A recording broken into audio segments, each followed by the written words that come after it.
O ex-diretor-geral da Polícia Rodoviária Federal, a PRF, Silvinei Vasquez, foi preso preventivamente na última quarta-feira no âmbito das investigações sobre supostas interferências no segundo turno das eleições de 2022. As provas obtidas pela Polícia Federal indicam que o ex-diretor-geral da PRF teria determinado policiamento direcionado no dia do pleito decisivo, conforme revelou mensagens trocadas por seus subordinados. Para falar com a gente sobre essa questão e a prisão do Silvinei, nós conversamos agora com Denise Assis, que é jornalista do portal 247. Denise Assis, tudo bem? Prazer te receber lá aqui no Revista Brasil TVT, seja bem-vinda. Tudo bem, prazer é meu.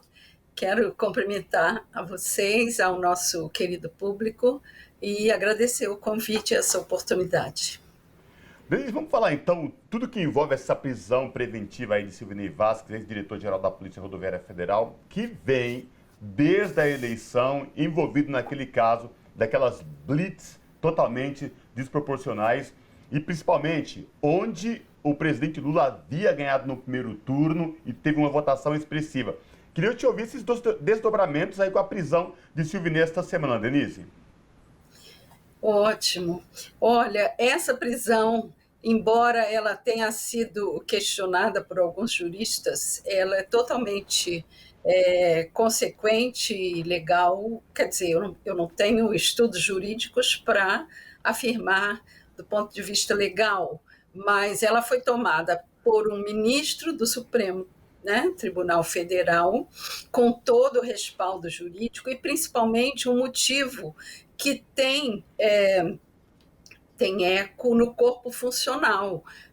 Eu conversei com vários funcionários da Polícia Rodoviária Federal que me disseram e garantiram que ele ainda tem uma influência muito grande, né, nas fileiras, porque as fileiras elas não precisaram ser apenas convocadas por ele. Elas já vinham num processo de doutrinação e aparelhamento feito por Vasquez nesses 4 anos de governo do Bolsonaro. Então, assim, essa pessoa, uma das pessoas com as quais eu conversei, me disse que bastava ele fazer assim para que todos fizessem aquela blitz, nem precisava disseminar um ofício, mas mesmo assim ele disse, né, orientações, dizer que era um posicionamento direcionado, ficou evidente para todos que a hora havia chegado. Vamos embora, povo, né? Vamos espremer esses petistas.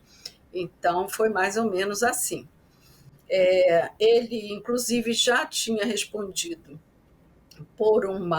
só para se ter uma noção do perfil dele, ele já tinha respondido por uma agressão a um funcionário de um posto de gasolina, um funcionário privado do posto de gasolina, que tinha se recusado a lavar o carro dele. Então, ele baixou a porrada no pobre do atendente que estava lá trabalhando, recebendo um salário, sabe-se lá de quanto, mas pode-se imaginar que muito pouco, para lavar o carro da Polícia Rodoviária Federal, que tinha dentro o seu diretor-geral. Ele achava que mandava na polícia e mais nos postos de gasolina, o que é isso, né? Então, assim, é um cara muito prepotente, fascista mesmo, né? E, Denise, com essa prisão, a triangulação Bolsonaro, Anderson Torres, Silvinei Vasquez, nessas ações controversas, ilegais, no período eleitoral de 2022, esse cerco está se fechando nessa triangulação dos três, a relação de Bolsonaro literalmente nessas ações ilegais, esse fecho está se cercando sobre Bolsonaro? Queria escutá-la. Totalmente, ele está sendo estrangulado, ele já está com a mão na maçaneta, né? Eu escrevi um artigo no 247 chamado Tá na Hora do Jair, exatamente demonstrando isso, que a ordem vinha do Bolsonaro para o Torres, do Torres para o Vasquez, né? E havia ali todo um conluio, tanto é assim que naquela reunião do dia 26 de outubro, lá na sede do Ministério, foram 47 funcionários convocados, da maior importância todos, né? Superintendentes e coordenadores, proibidos de entrar com celular, mas todos tiveram que assinar um ciente do tal do policiamento direcionado. E ali as ordens emanaram do Torres, do Anderson Torres. Ele coordenou a reunião, apresentando inclusive a planilha elaborada pela Marília Alencar, que era a subsecretária de inteligência do Ministério da Justiça e que reuniu dados de todos os municípios de onde Lula havia obtido no primeiro turno mais de 75% de votos. Inclusive, assim, fizeram um mapa que aparecia lá o Crato, no Ceará, com 81% de votos para o Lula, e disse que esse dado exasperou o Torres, né? Ele falou como que 24% para Bolsonaro na Bahia e 69% para Lula estão comprando votos, disse que esbravejava nesse sentido. Quem esteve na reunião, embora não pudesse filmar ou registrar, mas contou detalhes nesse sentido, de que houve todo um direcionamento, um posicionamento, né? E, posterior à eleição, eu mandei ainda há pouco para o Isaac, não sei se nós vamos tecnicamente conseguir exibir, mas é um documento oficial da Polícia Federal, aliás, 2. Quando houve a derrota, isso é da maior importância, e as pessoas estão falando muito pouco disso. Eu estava fora do Rio e fui votar no Rio e tinha que retornar, né?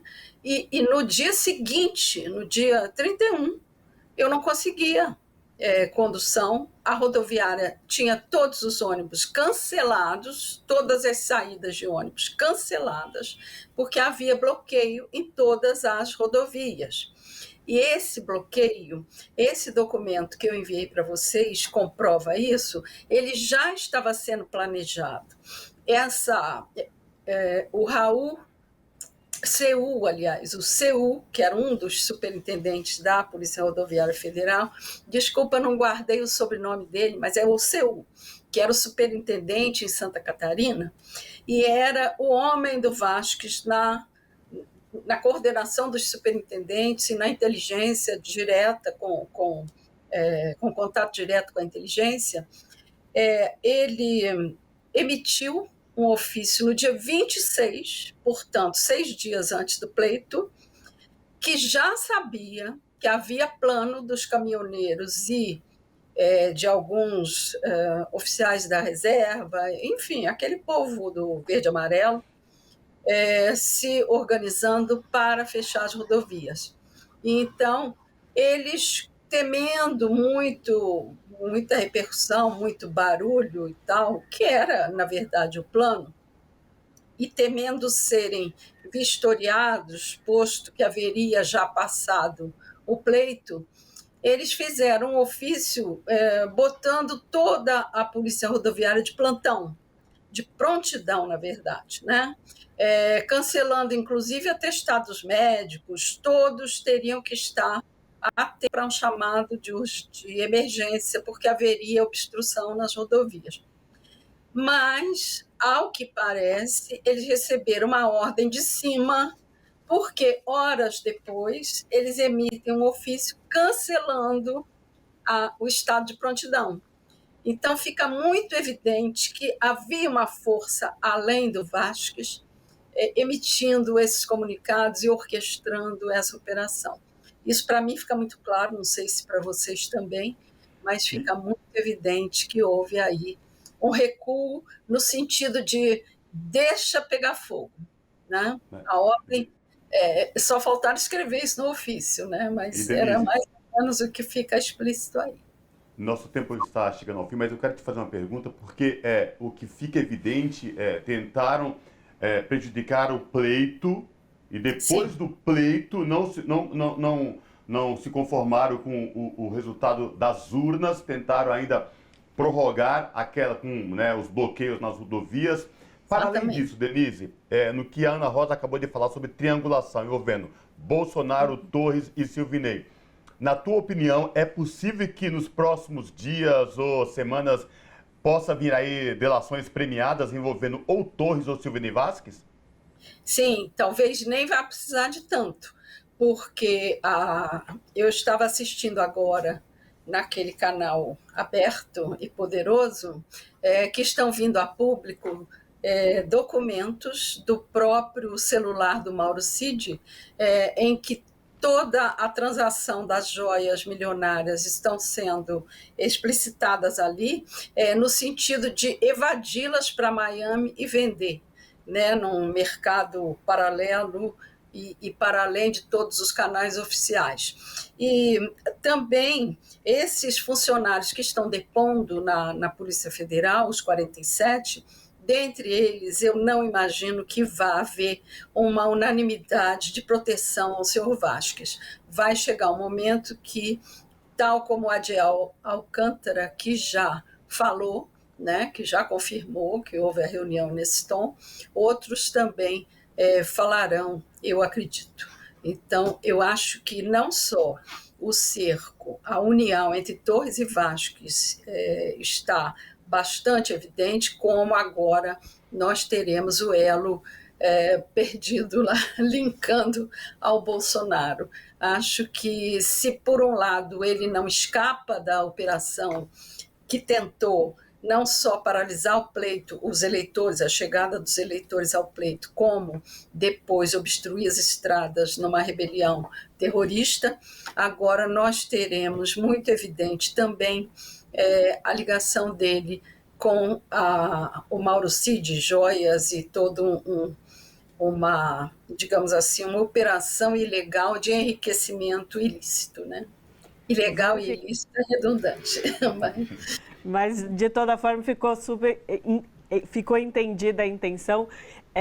E a gente fica atento a essas novas informações, como a gente sempre coloca aqui, quanto mais a gente cava esse buraco, mais informação a gente tem consegue. alçapão.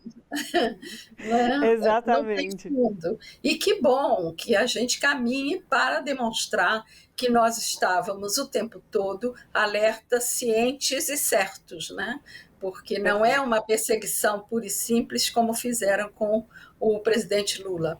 É a apuração e crimes evidenciados que a gente está punindo, se Deus quiser, sem anistia. Com certeza. Bom. Conversamos com Denise Assis, que é jornalista do portal 247. Denise, muitíssimo obrigada por estar conosco no programa de hoje. Muito obrigada. Tchau a todos. Abraço. Abraço.